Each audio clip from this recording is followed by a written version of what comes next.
kelahiran kembali atau dilahirkan kembali. Mari kita buka di dalam Injil Yohanes pasal yang ketiga. Satu ayat. Yohanes pasal 3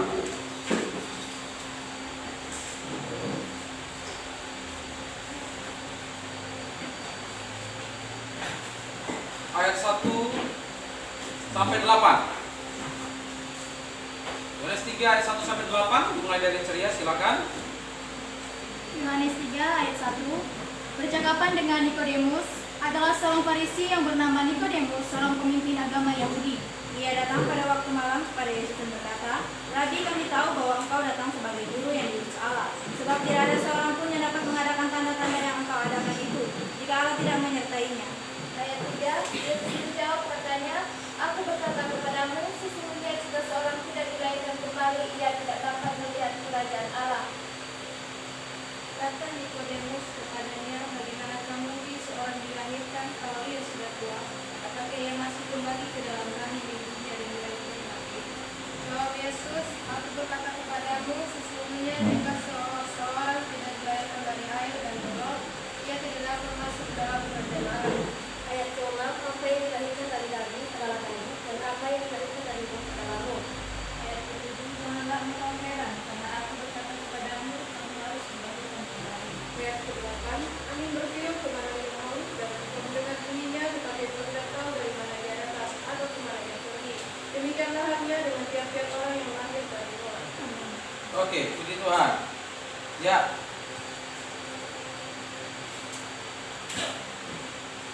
Kata kuncinya, kalimat ayat kuncinya Yohanes 3:3, "Aku berkata kepadamu, sesungguhnya jika seorang tidak dilahirkan kembali, ia tidak dapat melihat kerajaan Allah."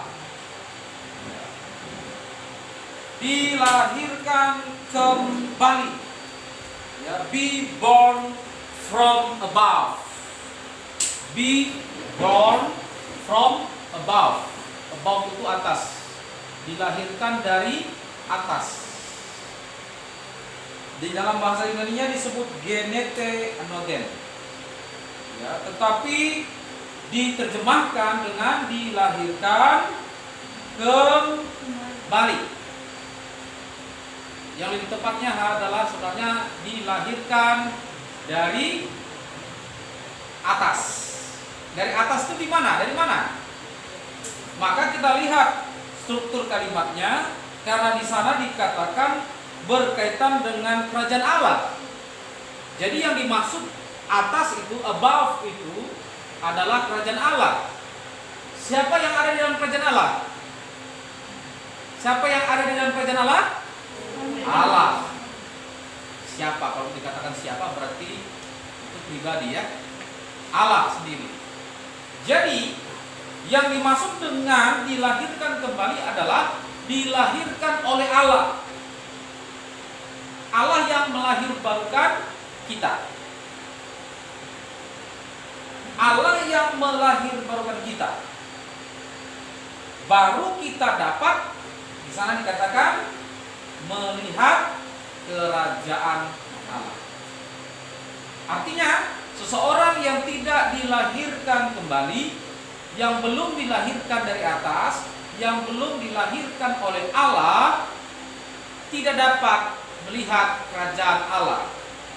Sering sekali dipakai kata melihat, tapi di teks yang lain dikatakan masuk ke dalam kerajaan Allah. Itu sama, ya. Jadi jangan ada yang berkata, "Oh, melihat saja Pak dari luar, tapi nggak masuk." Itu sebenarnya nggak tepat. Penggunaan kata melihat, masuk, menikmati itu sama. Nah, oleh sebab itu maka seseorang, ya, kalau ingin masuk ke dalam kerajaan Allah, maka dia harus dilahirkan kembali. Ini merupakan pertanyaan dari siapa? Nikodemus. Nikodemus bertanya kepada siapa? Tuhan Yesus. Bagaimana mungkin aku dilahirkan kembali sementara ibuku sudah nggak ada lagi? Nikodemus itu adalah seorang mahkamah agama, ahli Taurat, orang Farisi yang terkenal, dan usianya pun jauh di atas Tuhan Yesus. Nikodemus itu lebih tua dari Tuhan Yesus. Artinya dapat diperkirakan bahwa ibunya dari Nikodemus itu sudah meninggal, sudah mati. Bayangkan, Nikodemus berpikir bahwa dia dilahirkan kembali, berarti mamanya itu yang di dalam kubur melahirkan dia kembali. Sebelum itu terjadi, maka harus terjadi dulu apa? Mamanya Nikodemus yang sudah mati harus dibangkitkan dulu. Bayangkan. Jadi Nikodemus berpikir akan perkataan Yesus itu benar-benar tidak dapat memahaminya dengan benar. Tidak bisa dapat paham benar-benar. Bagaimana mungkin aku dilahirkan kembali? Mamaku udah mati, udah dikubur. Masa mamaku lalu dibangkitkan lagi dulu? Baru aku masuk lagi ke dalam rahim ibuku, kata Nikodemus. Bagaimana mungkin aku masuk lagi ke dalam rahim ibuku? Seandainya mamanya Nikodemus, ini seandainya ya, mamanya Nikodemus masih hidup, berarti sudah nenek-nenek. Jadi kalau Nikodemus, kita ikuti alur pikiran Nikodemus, berarti Nikodemus harus masuk ke dalam rahim ibunya. Jadi ibunya ambil langsung apa? Martin. Ngapain kau di sini? Gitu. Kok kau mau masuk sini? Gitu. Dipukul kepala Nikodemus. Udah tua juga mau masuk lagi ke rahim ibunya. Nah, ini kan aneh. Pikiran manusiawi. Jadi yang dipikirkan oleh Nikodemus adalah pikiran manusiawi. Sedangkan Yesus sedang berbicara tentang kerajaan Allah. Berbicara tentang kerajaan Allah. Nah, oleh sebab itu di sana dikatakan, Yesus perjelas lagi ayat yang kelima. Aku berkata kepadamu, sesungguhnya jika seseorang tidak dilahirkan dari air dan roh, ia tidak dapat masuk ke dalam kerajaan Allah. Dari air. Air ini apa? Ada dua penafsiran di sini. Yang pertama, beberapa orang menafsirkan air itu adalah sebagai lambang pembaptisan, penyucian. Yang kedua, ada juga beberapa penafsir menafsirkannya sebagai suatu tanda bahwa sesungguhnya kita manusia ini kan terdiri dari unsur air. Termasuk kita dihasilkan oleh air kan? Maaf, benih laki-laki dan perempuan bertemu. Benih laki-laki itu pun air, benih perempuan pun. Jadi ada dua tafsiran yang kuat di sini. Apakah yang dimaksudkan adalah benih itu karena unsurnya air? Yang kedua adalah apakah yang dimaksud air itu adalah pembersihan? Saya melihat di sana karena air dan roh, justru ini sebuah pasangan. Air dan roh itu sebuah pasangan di mana roh itu menyucikan, air juga membersihkan. Jadi suatu paket. Ya. Secara tradisi Yahudi mungkin bisa berpikir bahwa itu adalah tadi, benih tadi. Tetapi kalau kita berpikir secara teologis, nah ini ya, maka kita bisa menafsirkan yang lebih dekat, itu artinya adalah apa? Yaitu lambang penyucian, lambang pembersihan. Maka air adalah lambang penyucian atau lambang pembersihan. Makanya kalau kita mau menerima Yesus dan kemudian kita memproklamirkan diri kita mengikut Yesus, maka kita harus dibaptis. Dengan apa? Air. Jadi dengan demikian, pendekatan yang kita sudah lakukan itu, saya lebih berpikir bahwa itu adalah lambang dari pembersihan dan penyucian karena dipakai air. Dan kemudian di sana dikatakan roh. Jadi Allah tadi yang dimaksud, yang di atas tadi adalah roh. Nah, oleh sebab itu Tuhan Yesus menjelaskan lagi. Ya, Tuhan Yesus jelaskan lagi ayat yang ke-6. Ya, apa yang dari daging adalah daging, apa yang dari roh adalah roh. Jangan heran bahwa ayat 8 lagi ya, angin bertiup. Nah, Tuhan Yesus di sini menjelaskan tentang karya Roh Kudus. Kelahiran kembali berkaitan dengan karya Roh Kudus. Karya Roh Kudus. Roh Kudus itu dia sifatnya roh. Allah adalah roh. Berbeda dengan Yesus dalam pengertian konteksnya bahwa Yesus mengambil rupa menjadi manusia, menjadi daging. Roh Kudus tidak mengambil rupa menjadi daging. Roh Kudus tidak mengambil bentuk menjadi manusia. Tidak menjadi manusia. Oleh sebab itu Yesus menjelaskannya bahwa Roh Kudus seperti angin bertiup. Tapi hati-hati, bukan berarti bahwa kita lahir baru itu suka-sukanya Roh Kudus. Ini juga harus hati-hati, kita jangan sampai berpikir demikian. Jadi Pak, kalau begitu orang yang dilahir barukan itu ya suka-suka Roh Kudus ya Pak ya. Siapa aja boleh dilahirkan Roh Kudus, tetapi sukanya Roh Kudus siapa orang yang akan dilahir barukan? Tidak. Kenapa? Karena di ayat 16 Yesus juga menjelaskan. Baca ayat 16, satu orang. Karena begitu besar kasih Allah akan dunia ini, sehingga Ia telah mengaruniakan anaknya yang tunggal, supaya setiap orang yang percaya kepadanya tidak binasa, melainkan beroleh hidup yang kekal. Perhatikan kata percaya. Jadi teks ini jangan dipenggal. Seolah-olah orang berpikir, karena tadi ayat yang ke-8, angin bertiup kemana ia pergi, dan engkau mendengar bunyinya, engkau tidak tahu dari mana ia datang, kemana ia pergi. Demikianlah halnya roh, halnya dengan tiap-tiap orang yang lahir dari roh. Jadi dengan demikian suka-sukanya Roh Kudus siapa yang mau diselamatkan Pak? Enggak. Teks itu harus ditafsirkan dengan jelas. Karena ayat 16 sangat jelas. Jadi teks itu diperjelas lagi di ayat 16. Karena begitu besar kasih Allah akan dunia ini, sehingga Ia memerdekakan anak yang tunggal, supaya setiap orang yang percaya kepadanya, kepada siapa? Yesus Kristus, tidak binasa, melainkan beroleh hidup yang kekal. Perhatikan tadi ayat 3, kerajaan Allah. Kemudian ayat 16 dijelaskan lagi, kehidupan kekal, hidup yang kekal. Jadi kerajaan Allah ini, itu adalah hidup yang kekal. Kita akan hidup yang kekal di dalam kerajaan Allah. Kalau kita apa? Percaya kepada Yesus Kristus, Tuhan dan Juru Selamat. Amin. Berarti bagaimana Pak kalau orang yang tidak percaya kepada Yesus Kristus sebagai Tuhan dan Juru Selamat?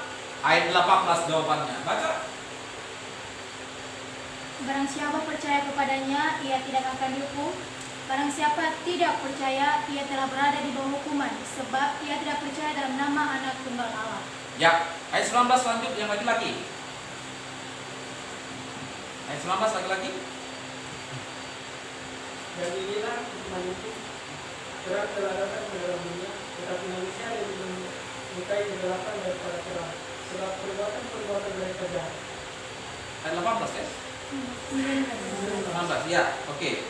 Ayat 18 jelas dikatakan, barang siapa tidak percaya, ia berada di bawah hukuman.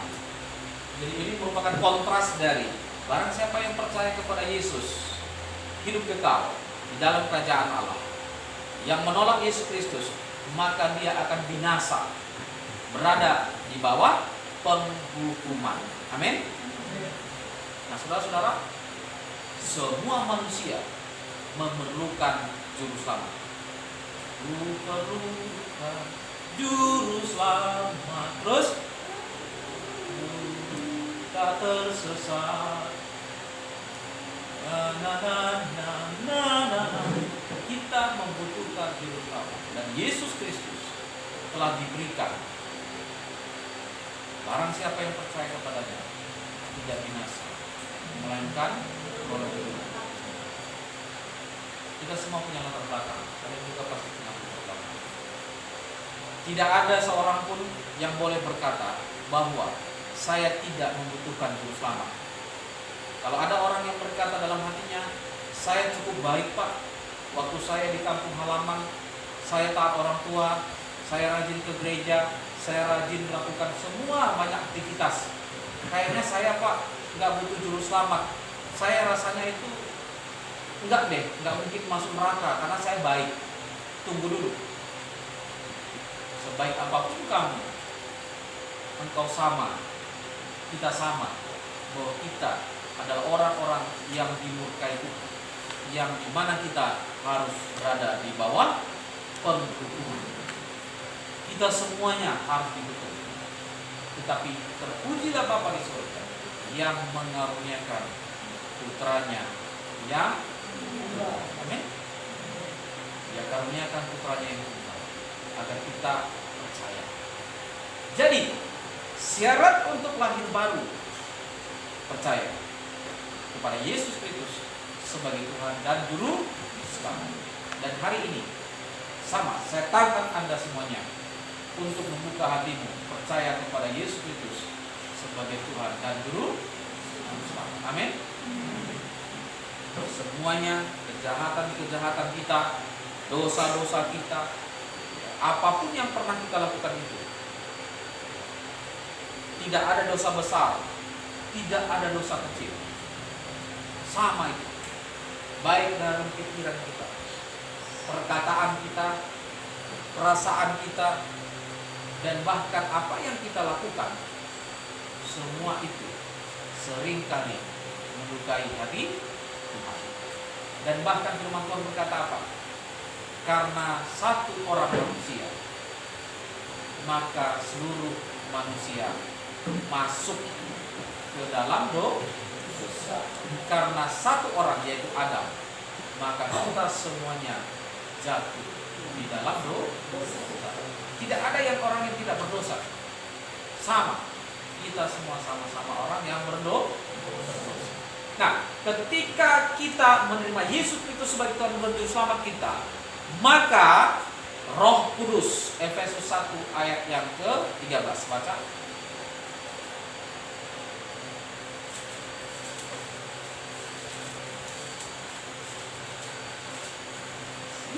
Ya, silakan baca, satu orang. Firman Tuhan berbunyi demikian, dalam Dia kamu juga, karena kamu telah mendengar firman kebenaran, yaitu Injil keselamatanmu, di dalam Dia kamu juga, ketika kamu percaya, dimataikan dengan Roh Kudus yang diberikannya.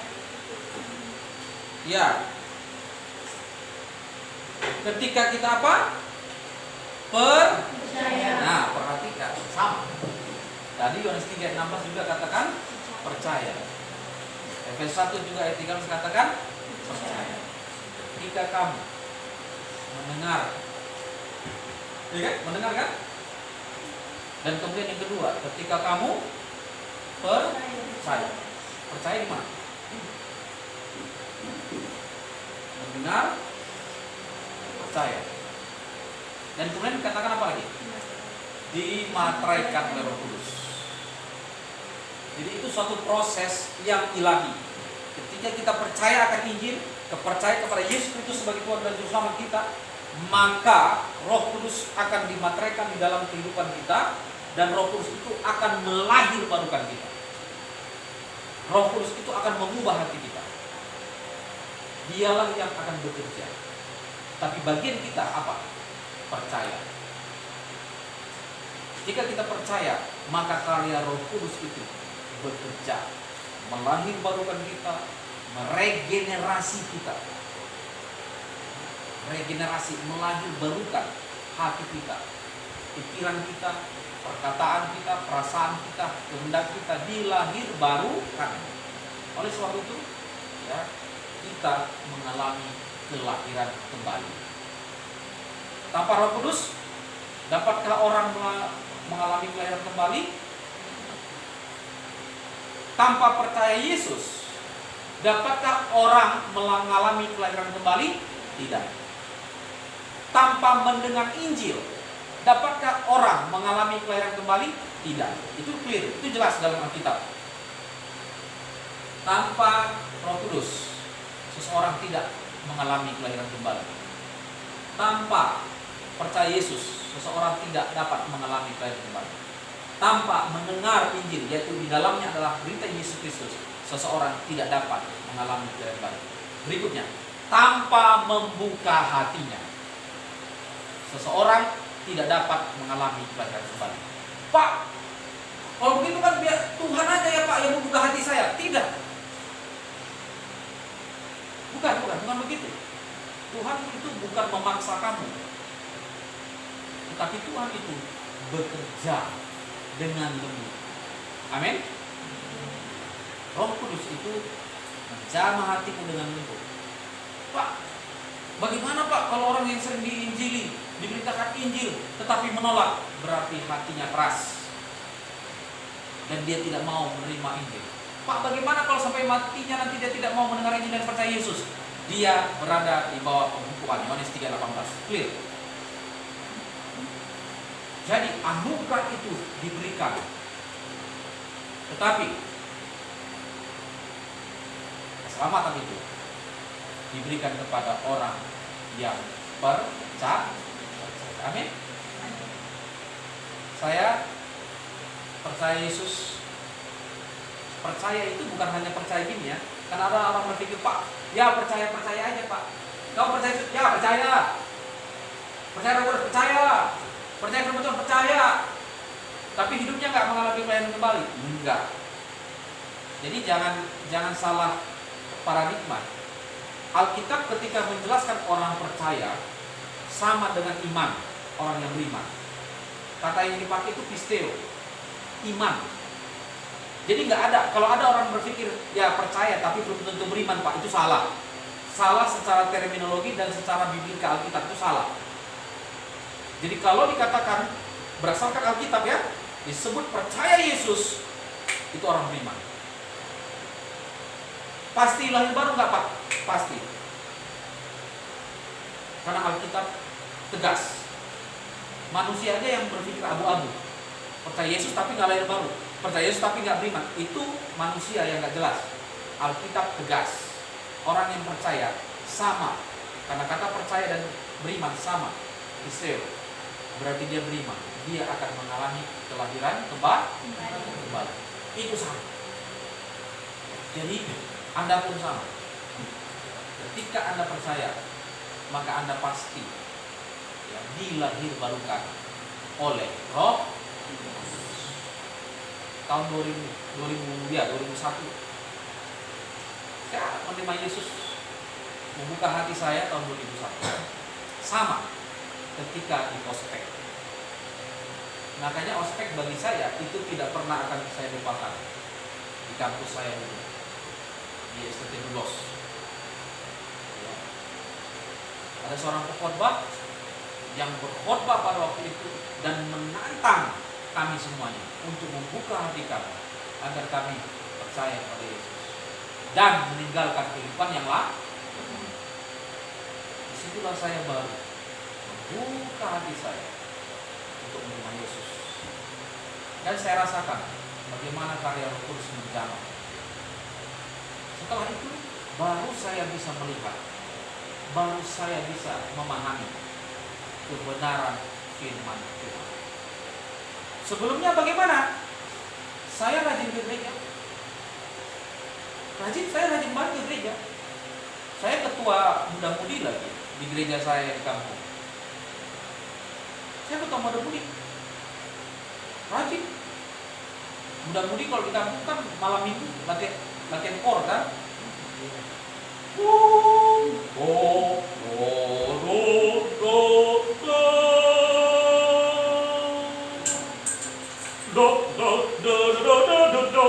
Nyanyi begitu. Malam minggu. Pulang dari latihan, saya juga nyanyi lagi sama teman saya. Kapan lagi? Mabuk.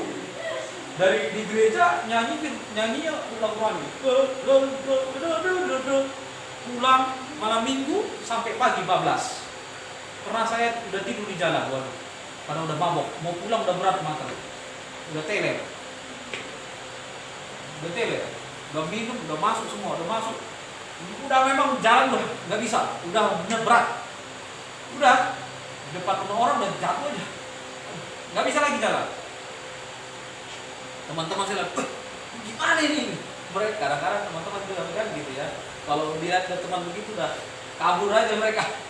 Mungkin mereka juga takut kali ya, kabur sudah. Puji Tuhan 2 jam ya, 2 jam ternyata bisa bangun, bisa pulang. Saya bilang, ya begitulah. Jadi yang disebut kelahiran kembali bukan karena engkau rutinitas rajin ke gereja, bukan karena kamu rajin ke gereja, rajin aktivitas kegiatan gereja, semua aktivitas gereja kau ikuti, belum tentu kau lahir baru.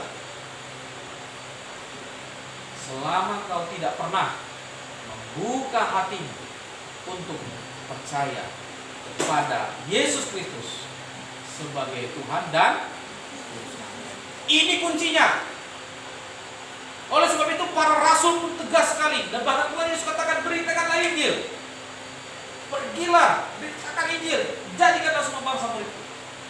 Rasul-rasul pun sangat semangat memberitakan Injil. Kenapa? Karena Injil adalah kekuatan Allah. Roma 1:17. Injil adalah kekuatan Allah yang menyelamatkan. Kesamaan yang terjadi ketika memberitakan Injil dan kita buka. Kalian ini dari kampung juga sama.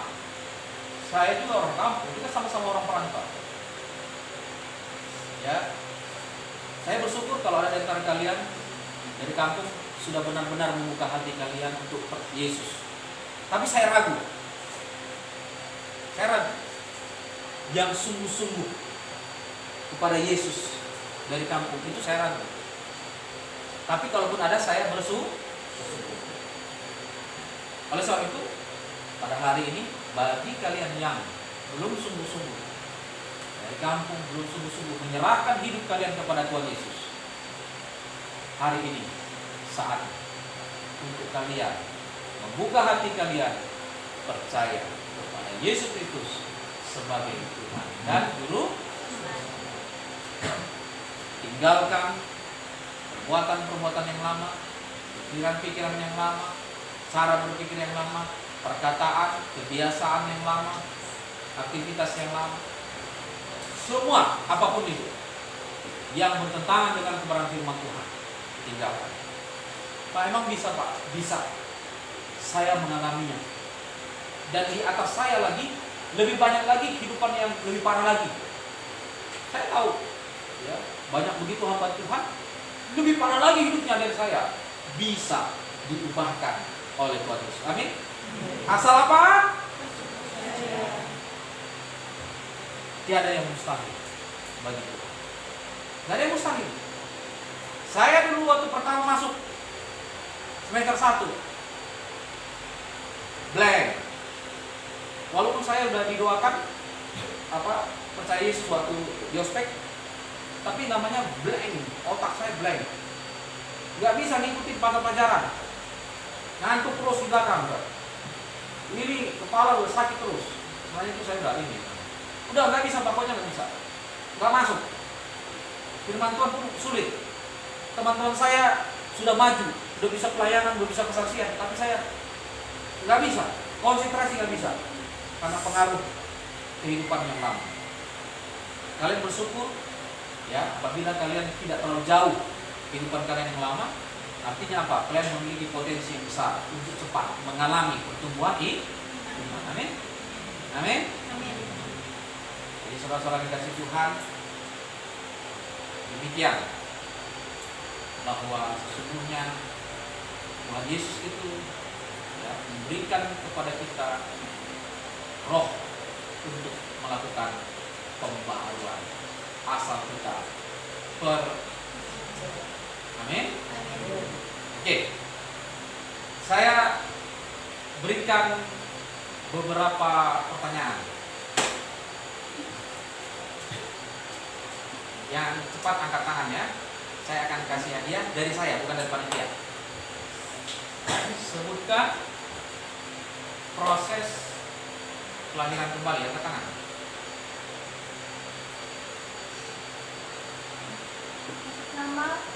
Pertama dia percaya, dia mendengar Injil, kemudian percaya kepada Tuhan, membuka hatinya, dan kehadiran Roh Kudus. Ulang sekali lagi, 1. Pertama dia mendengar Injil, kemudian percaya kepada Tuhan, kelahiran Roh Kudus, kehadiran Roh Kudus, dan membuka hatinya. Oke ya, karena dia sudah duluan dan soalnya ada yang beberapa tapi saya benarkan dapat hadiah dari saya. Apa hadiahnya? Tunggu tanggal main. Yang pasti saya akan memberikan hadiah. Oke, kita angkat ujian.